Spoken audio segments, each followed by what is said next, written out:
You know, when we think about where our food comes from, most of us picture these huge, sprawling fields, right? It's a method we've used for centuries. But what if that's all about to change? What if the future of farming isn't on land at all? Today, we're going to look at a pretty wild idea that takes agriculture and puts it right on the water. I want you to just picture this for a second. Imagine you're walking along a city river and you see something different. It's not just boats and bridges. You see this lush, multi-story green structure just kind of floating on the current. It's not a park, it's a farm, quietly growing fresh food right there in the middle of everything. I know. It sounds like something straight out of a sci-fi movie. But what if it's not? What if this is our actual future? And maybe the bigger question is, why would we even need something so drastic? Well, to get why we might need farms on the water, you first have to understand the incredible pressure our food system is facing on land. At its core, the problem is surprisingly simple. We're running out of room. That's it.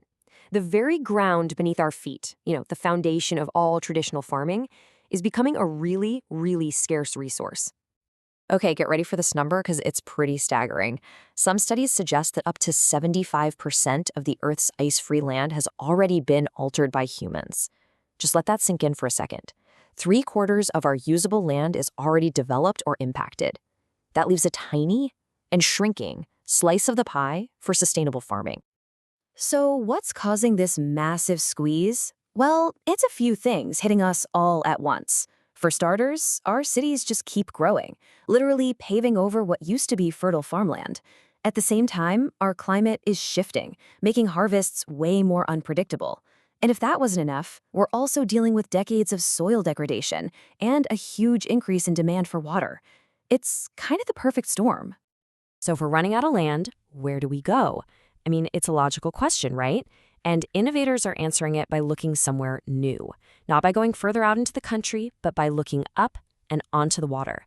This is where a whole new wave of agriculture could begin. So what are these farms exactly? Well, you can think of them as these self-contained little ecosystems.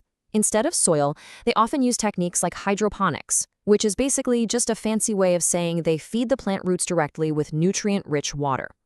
It's this soilless approach that lets them stack crops on top of each other, getting a ton of food from a tiny footprint, whether that's in a skyscraper or on a floating barge. And when you put them side by side like this, the advantages become crystal clear. Look at land use. You go from needing huge fields to a super minimal footprint. Then there's water. This is a big one. You go from massive consumption to using up to 90% less. That's huge. It's because the water is constantly being recaptured and recycled. And maybe the most important part? Location.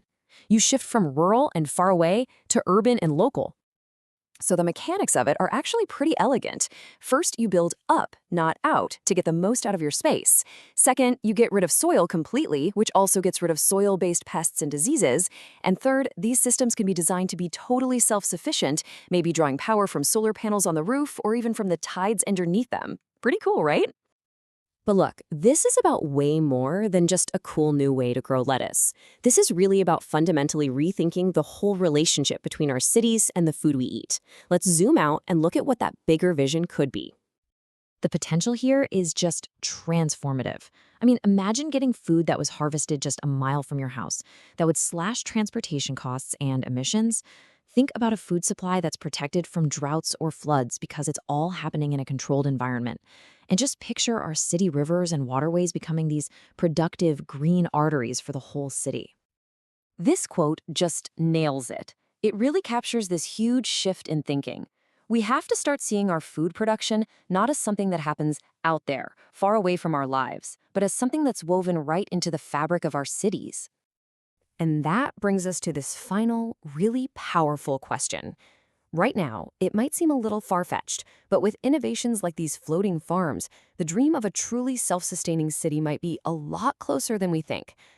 What would our world even look like if the answer to that question was yes?